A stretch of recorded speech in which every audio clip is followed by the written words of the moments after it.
Welcome back to Old War Stories with Uncle Jay. This one is entitled First Night in the New House. This goes back to July 21st, 2006. That was the day I closed on this house. And we had an apartment, of course, before that. And it was July. And it was July 21st. And it was hot. It was hot in the apartment, and we knew the house had central air. Well, anyway, the story goes like this. We went to closing. It was actually the night before it started on. We came to take one final walkthrough of the house to make sure that everything we saw was still there and whatnot, in case the old owners, who was not really the owner, long story I'll get into, hadn't taken anything of any real value. There were a couple of things missing that were here originally that were not later on. One of which was a barbecue outside. That vanished. And I'm guessing, I don't know because I didn't take a good look at it, but I think the Italians next door swiped it because they knew the house was going into closing. So I think they did. Can't be sure of that. I don't know what it was. Like I said, I didn't take a good look at it. But it was that and a couple of other things. Anyways, we bought the house. We have to go to closing. We're going out to this place on Long Island called Hauppauge. Hauppauge. Say it with me now. Hauppauge. Hauppauge is spelled Hauppauge. Hauppauge. We didn't go out to Hauppauge too often. It's out there. So it was a long drive for us, but we did. We went out there. This house, there are stories and stories and stories. We'll put it this way. The people who were living here, the owners of the house, defaulted on the mortgage. Couldn't pay it. There's reasons why. We'll get into that at another time. But who was there at the closing but the owner's father, who had sort of taken ownership of the house? We had a million documents to sign and things, but like I said, it started the night before. We came, we did the walkthrough, we said, yep, okay, closing is tomorrow at 9 a.m., 8 a.m., whatever it was. And we came home that night, and we got a call from the lawyer. And he says, okay, you're going to have to show up tomorrow at the closing with a check for $325,000. I said, I don't have that kind of money. I have a mortgage, remember? Oh, well, gee, we need that money at closing, this and that. And we're like, this deal is going to fall through at the last second. Anyway, he worked some magic, and I don't know what the deal was. And, of course, we didn't have to pay no $325 or whatever it was. But we did have to go to the closing, and we went the next day, all worried about what are we going to do with this money that we already told him we don't have, and he said don't worry about it. So I think he used his funds through his business to fund this, and then we paid him, or so. I don't know how it worked exactly. It was years ago, but anyways, we did all of that. And at some point he said, okay, now it's time for money to change hands. So what bank do you use? And I told him. And he looked up the nearest branch, which was, 6 or 7 miles from there. So here we are in an age where there's no... Smartphones were still kind of a luxury. There's no Google Maps. GPSs we didn't have. So he just gave us some vague directions. And we just sort of had to find our way to this bank and say, yes, I need a check for $150,000, please. That's about what they said. They looked at me like, what, are you kidding? You can't just come to this branch and take that kind of money. I mean, I had it, I could, and I did. They had to get my driver's license and make photocopies and sign all kinds of documents and shit. Anyways, we went back to the closing with the money in hand. And we had that. And there were a million pages we had to sign. And they were very nice, and they went through all the stuff and explained what each one was. And I kind of scanned through the fine print of everything. Found many errors in there, and he had to correct them on the spot and initial it. And then I'd initial it and go through, and then we'd each sign the page, because the owners were not the owner and it was the father of the owner. He had to write his name for the owner's name, his attorney in fact, or something like that. And it was shortened to Atty, Atty. Anyway, it was like an hour and a half, 2 hours by the time this whole thing is done. And we're still signing papers and signing papers and signing papers. And suddenly, they threw the keys across the table, and the guy left. His part was done. We still had papers to go through. And then there was some other deal where the lawyer actually owed us money, so he had to write us a check. So that was a whole thing. Anyways, the night before, we decided that we were going to go to the house right after closing and make sure that, yes, this is it. And this is exactly what we saw last night, and now it's ours, and stuff like that. The house was filthy, as you might imagine. So we came with every cleaner we had in the cabinet, in the apartment, bathroom cleaner, kitchen cleaner, floor cleaner, you name it, all that stuff, a mop, a bucket, sponges, the whole 9 yards. We threw all that in, and a bunch of other stuff into Old Clanky at the time. Threw all that in the car the night before. We also happened to have an air mattress, and decided that it might not be a bad idea to take that along with us, just in case it got too late and we were too tired. Well, it's a damn good thing that we did. Anyhow, we sign all the papers, we leave the lawyer's office, and we walk out to the car, and we just quietly walked. I got in the car, I started it up, we got back out to the highway, and we're on the highway for like a mile.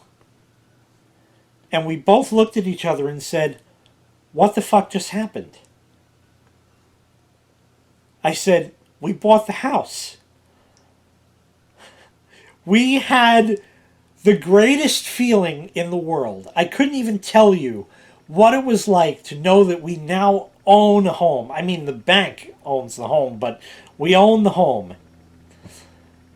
Our own house. Wow, this is like a huge step in somebody's lifetime. We were floored and overjoyed. She got her dumb phone out, because smartphones, like I said, dialed everybody in the book. "We just bought a house! We just bought a house! We just bought a house! We just bought a house!" Called everybody we knew. It was the greatest feeling. Wow, that was something. Anyway, we come into the area. Are you hungry? Yeah, I'm hungry. You? Yep. I'll tell you what. There's a supermarket right up the block that we knew about. Let's stop in there. We had a microwave, but it was filthy. So you'd have to clean it first, and we were just too damn hungry. We just needed something to eat fucking now. And there was a pizza place in that same shopping center. They've since changed hands. They're still there. But anyway, we decided we'll go to the grocery store. I think we needed a couple of other items there anyways. Maybe beer. So Anyway, we stopped in the supermarket and they had one of those pre-made rotisserie chickens. I said, what do you think of one of them? She says, good. Okay, so we got that. We go to the register, we pay, we get back in the car, couple blocks. We come, and for the first time, I back my car into my own driveway. And we get out of the car. I said, let's go in and kind of walk around first, you know? And we did. But we said, you know what, let's eat first. There was no furniture to speak of in the house. There was a rocking chair. There's no kitchen table, no chairs like that. Not even a folding chair, really. Nothing. Just nothing. So, the only thing that was here was a card table. One of those little snack table, card table things that you unfold the legs, it kind of folds down and stuff. I knew it was here because I saw it the night before. And I said, I got it. And I went in the other room and I got the card table and we went into our empty living room. The kitchen counters were filthy. We didn't even want to put the container of the chicken there. We didn't have plates. We didn't even have paper plates. Didn't think to bring any of that. And I opened the chicken up on the little card table. And we went after this like fucking animals. With our hands. We just fucking went in, just ripped shit off. I ripped the leg off of it, fucking gnawed that down. Ripped some of the white meat off, just ripped into this fucking thing. Just ate like animals. Standing in the living room. That's something you don't hear too often. But we did that. And we walked around and good. And we said, okay, let's start cleaning. So the whiff said that she was going to clean inside the house and I was going to work on the garage. The garage is filled with junk. It's filled with junk now, but it's my junk. Before it was their junk. They left a lot of junk in there. There was a fertilizer spreader, a lawnmower, didn't know if it ran yet, an electric weed whacker, garbage cans, a subwoofer, a scooter, like a Razor scooter kind of thing for kids. 2 of them, actually. A little Barbie boombox. A doggy fence that you put up in the house to keep them out of a room.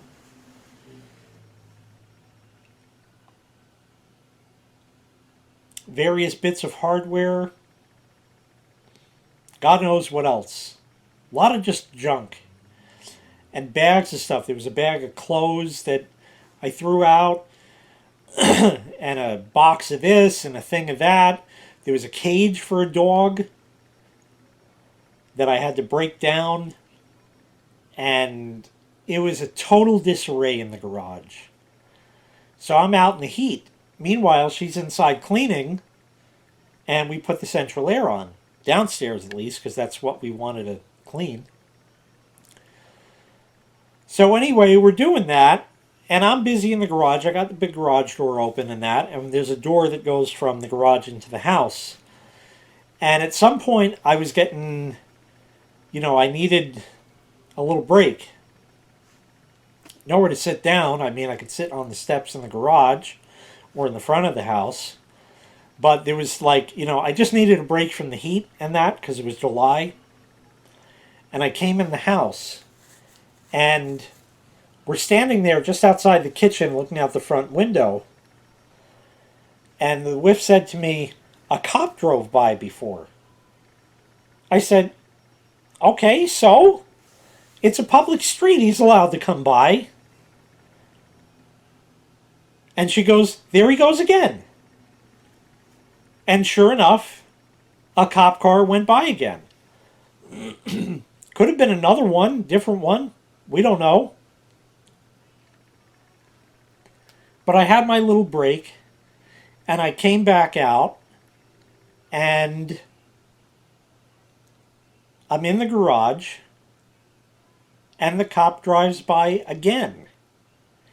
And he pulls in front of my driveway, blocking in my car. And he gets out of the car. And he comes up to me. And I swear to God, I remember exactly what he said and what I said. He said, "What are you doing here?" He didn't ask my name or anything like that yet. He said, "What are you doing here?"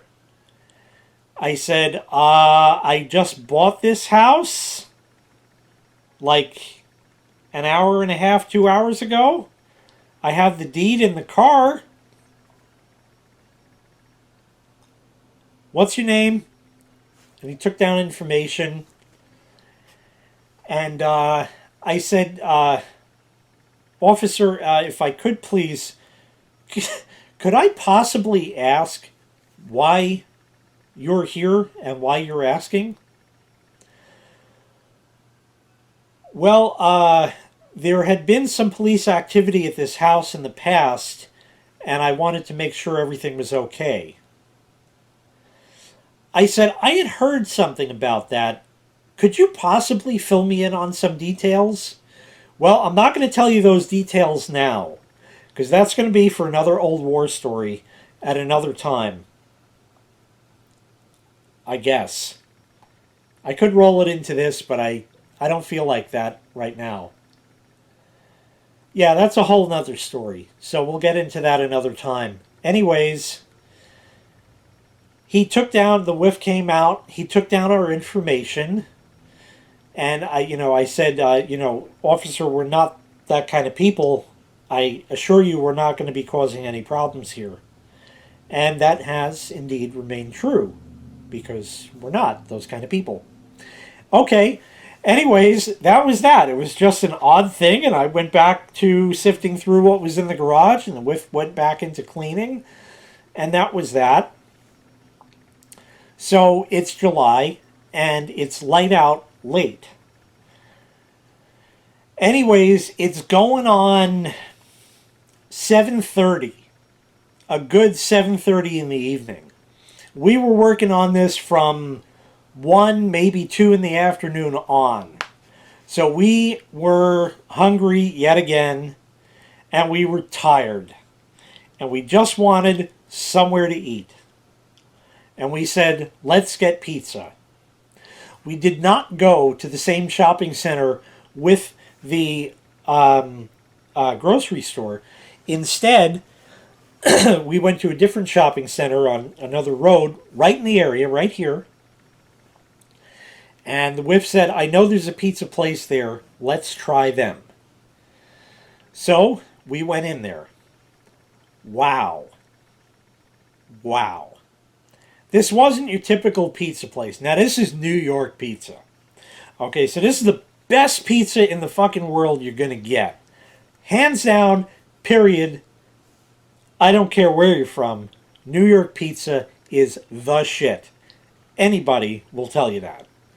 Anyhow, we're interested in that. But they have a display case out with signs saying what the different pieces, different types of pizza they had, and slices of them. And they looked good.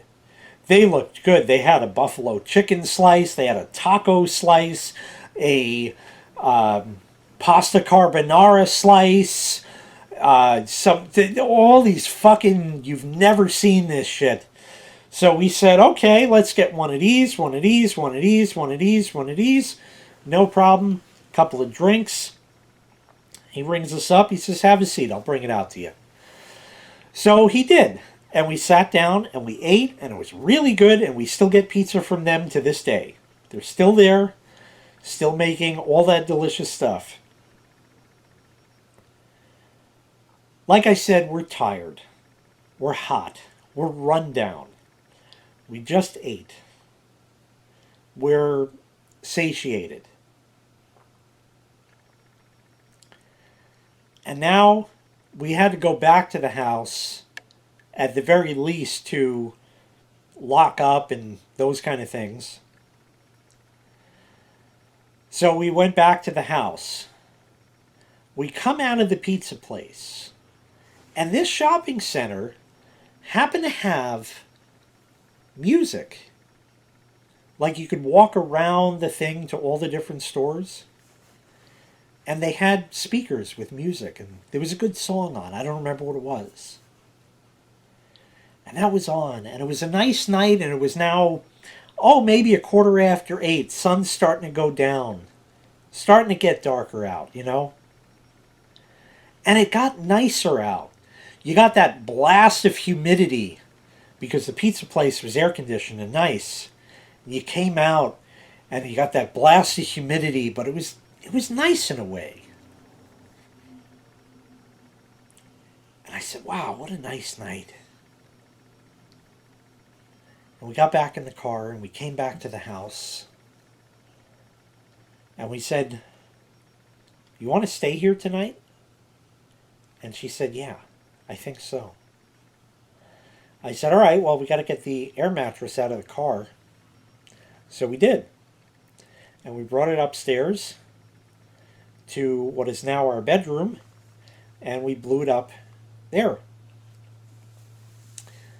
I wasn't really done, and she wasn't really done. There were a few other little things we wanted to do before we went to bed. It was only 8:15.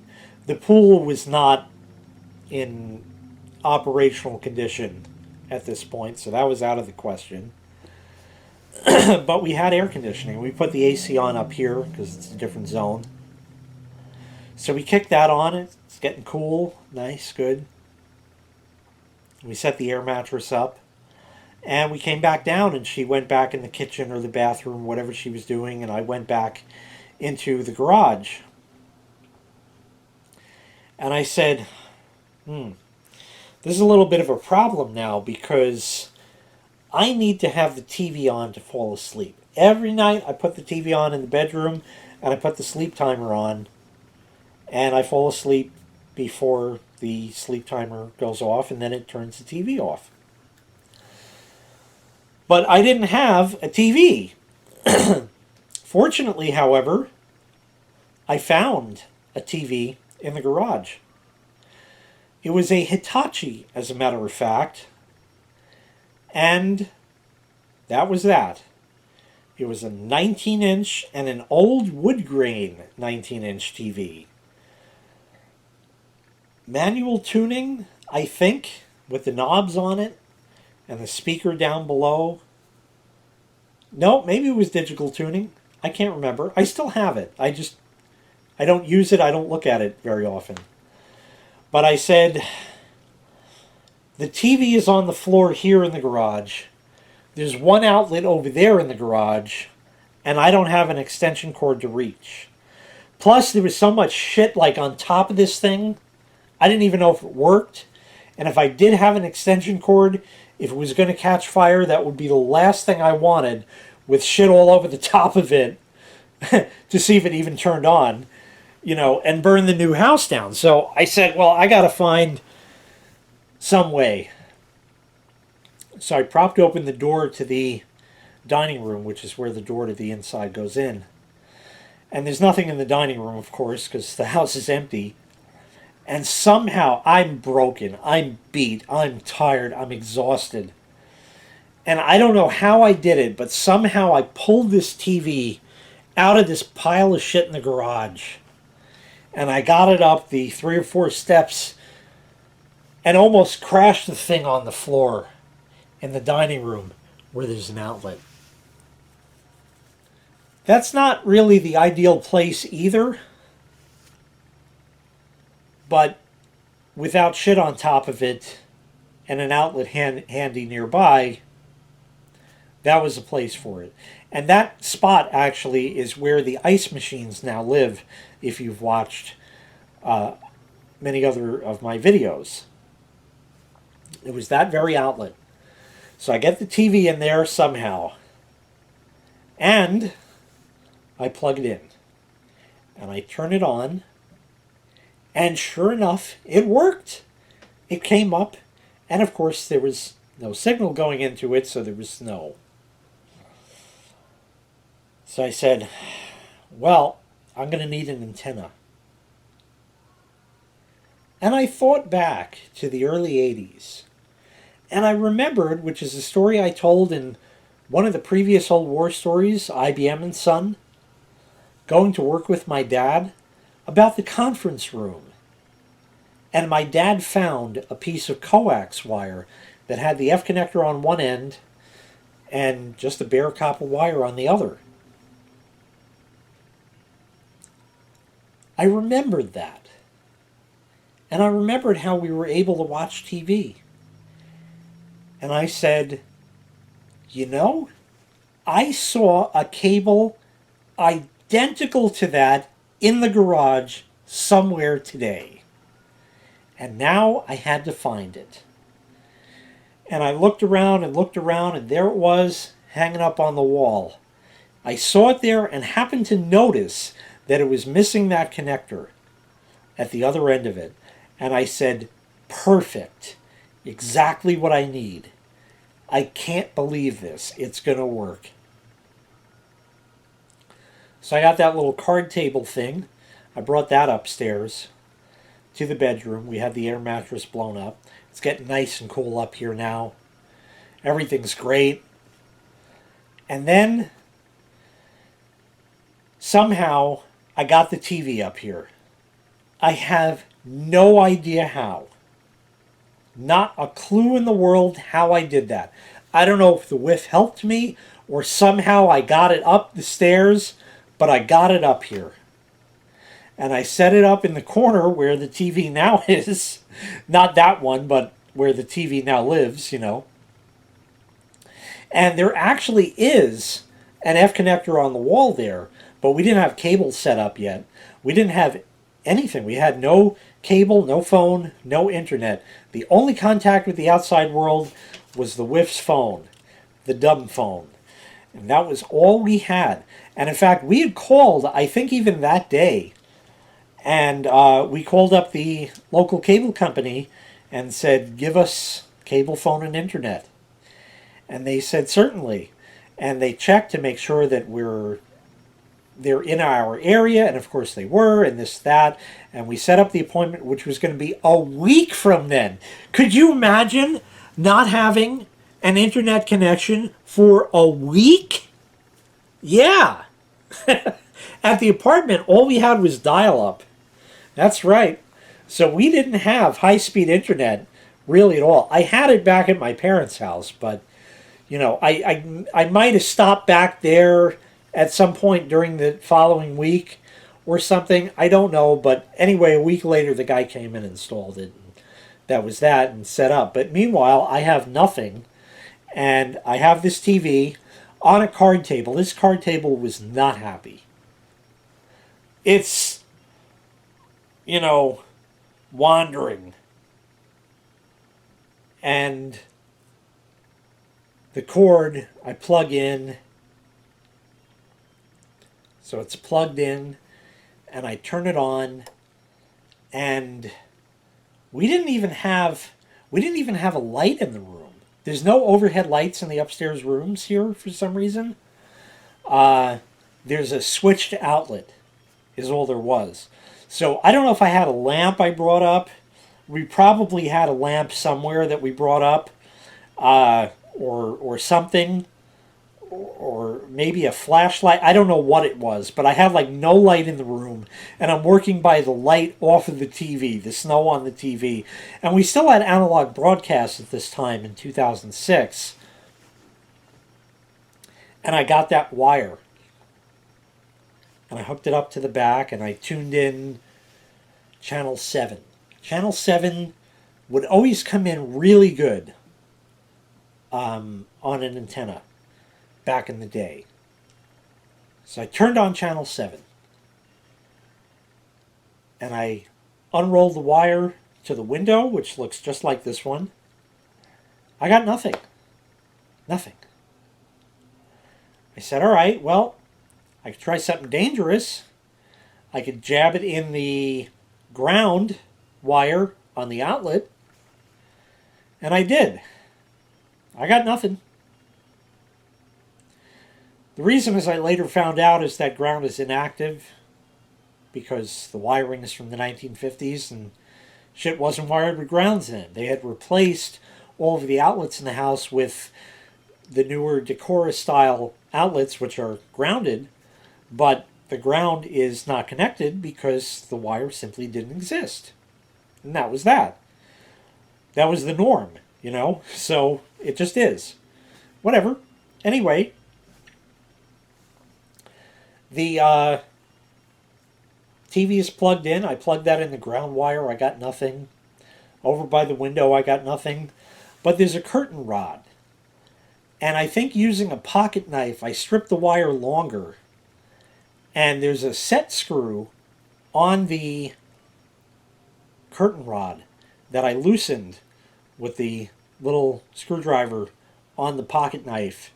And I scraped the paint off of it there and attached the wire to that. And some playing around and some playing around and some playing around later, I was able to tune in, not channel 7, but channel, I think, 4. And I watched The Late Show with David Letterman through the snow on the TV. I had a very, very snowy picture, but you could just sort of make it out. And the sound was good. So that's all I had. And that was the best I could do. But it's what I had. So I had to make do with it. Of course, the next thing was, I think the TV was digital, but I didn't have a remote for it. That was nowhere to ever be found. Pretty sure it came with one, but I never had it. So there was no sleep function. So I had to actually get up anyway and turn the TV off. So I waited till I was just passing out, and then I got up and turned the TV off and went back to bed. And we stayed here Saturday as well. And then Sunday night, I think we went back. And that was it. That was the whole story. A week later, they came and they hooked up the cable phone and internet.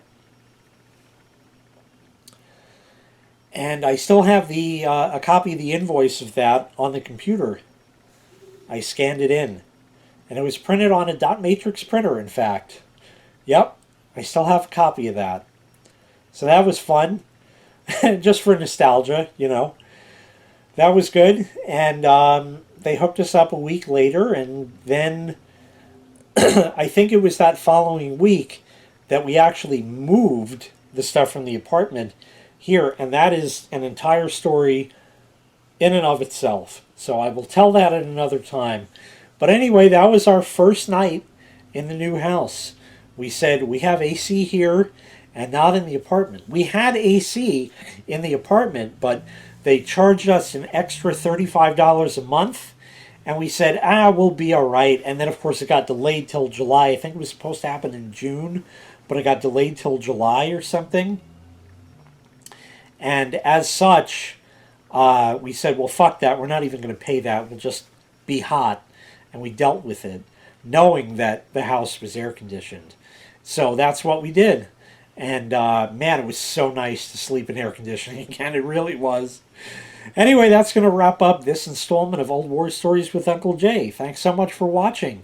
Make sure you click like, make sure you click subscribe, and take care. We'll see you next time. Bye-bye.